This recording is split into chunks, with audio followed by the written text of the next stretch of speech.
आता तुम्ही फक्त संवाद तिकडनं साधलाय काय झालंय व्यवस्था कशी झाली ती प्रश्न होते महायुतीला बंडखोरांचं या ठिकाणी आव्हान आहे.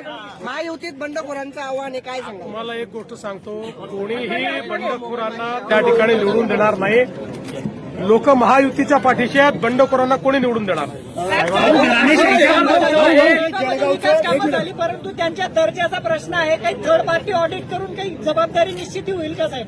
नाही. अशा प्रकारे जर कुठे दर्जाचा प्रश्न असेल तर त्याची सुधारणा निश्चित केली जाईल, पण केवळ आरोपाकरता आरोप असतील तर मात्र त्याच्याकडे लक्ष दिलं जाणार नाही. घराणेशाहीच्या विरोधात आपण पण इथं घराणेशाहीचं दिसून येते.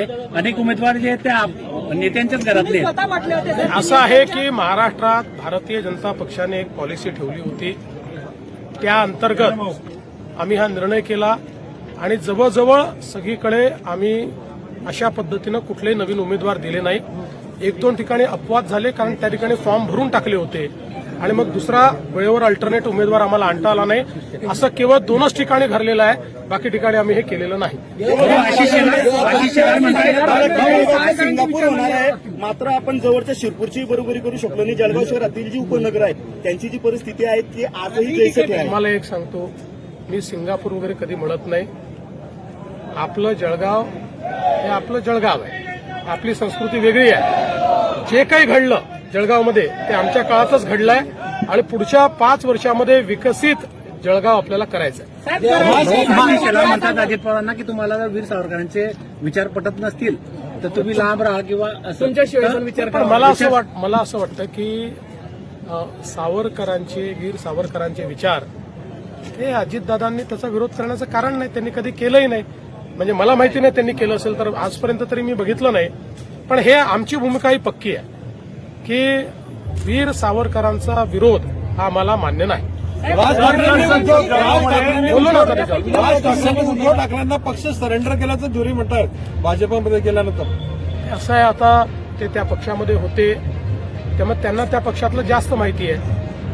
ते शेवटी काही ना काही नाराजी असेल म्हणूनच आमच्याकडे आले की नाही. त्यामुळे ती जी त्यांची भावना आहे ती अनेक लोकांची भावना आहे. एक सांगतो, त्यांच्या युतीमध्ये सर्वात जास्त नुकसान हे राज ठाकरेंचं होणार. रवींद्र चव्हाण यांची बिनविरोध जे निवडून आलेले आहेत. असं आहे की रवींद्र चव्हाणांनी त्या विधानावर स्पष्टीकरणही दिलेलं आहे, दिलगिरी व्यक्त केलेली आहे. त्यांनी हे स्पष्टपणे सांगितलं आहे की मी फक्त रेकॉर्डबद्दल बोलत होतो की नवीन रेकॉर्ड तयार करा, बाकी विलासरावांच्या बद्दल या महाराष्ट्रात पक्षविरहित सर्वांना आदर आहे. त्यामुळे विलासरावांच्या स्मृती कोणी पुसणार नाही, कोणी पुसू शकत नाही. आम्हाला सगळ्यांना आदर आहे. आम्ही जरी काँग्रेसच्या विरुद्ध लढत असलो तरी देखील विलासरावांच्या संदर्भात आमचं सगळ्यांचं असं मत आहे की महाराष्ट्रातले जे प्रमुख नेते आहेत, ज्यांनी महाराष्ट्रामध्ये उत्तम काम केलं, त्यापैकी एक विलासराव आहेत. आणि हे स्पष्टीकरण रवींद्र चव्हाण साहेबांनी दिलेलं आहे. आणि याच्या पुढे जाऊन कोणीही निवडणुकीच्या काळात दिलगिरी व्यक्त करत नाही, पण त्यांनी दिलगिरी व्यक्त केली आहे कारण त्यांच्या वक्तव्याचा चुकीचा अर्थ निघालेला.